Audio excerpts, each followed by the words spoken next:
ये बताओ, आपको मुनि बनने की प्रेरणा कहाँ से मिली? पूछा गया। देखिए, तो उन्होंने कहा मुझे मुनि बनने की प्रेरणा मिली है तो मेरी माँ से मिली। किससे मिली? मेरी माँ प्रत्येक अष्टमी चतुर्दशी को उपवास करती थी और उनकी भावना होती थी कि अगर नगर में मुनि महाराज हैं तो उस समय एक महाराज वहाँ दक्षिण भारत में प्राय कर एक आदि सागर जी महाराज थे। एक बुजुर्ग आदि सागर जी हैं, एक और बहुत सारे आदि सागर, या कौन से आदि सागर हैं नहीं मालूम। वहाँ पर वे महाराज रहते थे। माँ प्रति यानी अष्टमी चतुर्दशी को तो चौका जरूर लगाएगी जिस दिन उपवास होगा।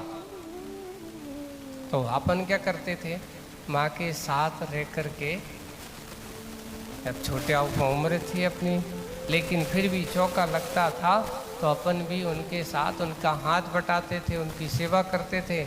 महाराज आते थे तो महाराज की भैयावती आदि करते थे, उनका कमंडल पकड़ करके मुनिराज को कहाँ उनके स्थान भी ले जाते थे।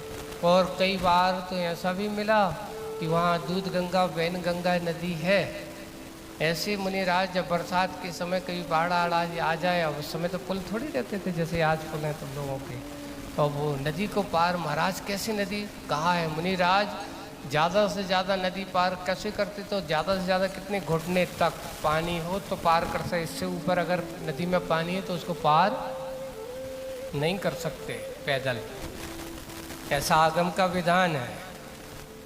उनको भी अपने कंधों पर बिठा करके, महाराज तो नहीं है तो हम तो जा सकते हैं, श्रावक के लिए थोड़ी आगम का, मुनिराज के लिए आगम का विधान है।